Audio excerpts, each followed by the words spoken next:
वरिष्ठ पत्रकार दिलीप सिमंडल कहते हैं, अब न जागे तो अंधेरा होगा। आज के दिन को भारत के सामाजिक लोकतंत्र के इतिहास के कलंकित दिन के तौर पर याद किया जाएगा। आज पहली बार भारत सरकार ने एक विज्ञापन जारी करके कहा है कि सरकारी नीति बनाने के लिए वह अफसरों की बगैर किसी परीक्षा के नियुक्ति करेगी। विज्ञापन में साफ लिखा है कि ये अफसर निजी क्षेत्र या विदेशी कंपनियों से भी हो सकते हैं। इन नियुक्तियों में SC, ST, OBC, PH आरक्षण समेत किसी संवैधानिक नियमों का पालन नहीं होगा। यह विज्ञापन कई अखबारों में आज छपा है। टाइम्स ऑफ इंडिया के दिल्ली एडिशन में आप इसे पेज 11 पर देख सकते हैं। इसे आप सरकारी नौकरियों में आरक्षण की समाप्ति की दिशा में अब तक का सबसे बड़ा कदम मान सकते हैं। यह जो हो रहा है वह आज तक कभी नहीं हुआ है। विज्ञापन में क्या है? विज्ञापन बता रहा है कि केंद्र सरकार नीतियां बनाने वाले पद यानी ज्वाइंट सेक्रेटरी के 10 पोस्ट सीधे भरेगी। इसके लिए कोई परीक्षा नहीं होगी। ये पद 10 मंत्रालयों को चलाएंगे। ऐसा करके सरकार संविधान के कई अनुच्छेदों का सीधा उल्लंघन कर रही है। अनुच्छेद 15(4) का यह सीधा उल्लंघन है,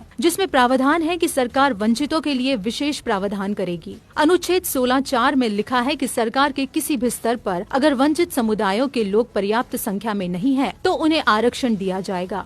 ज्वाइंट सेक्रेटरी लेवल पर चूंकि SC, ST, OBC के लोग पर्याप्त संख्या में नहीं है, इसलिए उनकी नियुक्ति में आरक्षण न देने का आज का विज्ञापन 16(4) का स्पष्ट उल्लंघन है। अनुच्छेद 15 और 16 मूल अधिकार है, यानी भारत सरकार नागरिकों के मूल अधिकारों के हनन की अपराधी है। इसके अलावा संविधान के अनुच्छेद 315 से 323 में यह बताया गया है कि केंद्र लोक सेवा आयोग यानी UPSC होगा, जो केंद्र और राज्य सरकार के अधिकारियों को नियुक्त करेगा। अनुच्छेद 320 पढ़िए, article 320, functions of public service commissions. It shall be the duty of the union and the state public service commissions to conduct examinations for appointments to the services of the union and the services of the state respectively. ऐसे में सरकार UPSC को bypass करके और बगैर किसी परीक्षा और आरक्षण के अफसरों को सीधे नीतिगत पदों पर नियुक्त कैसे कर सकती है?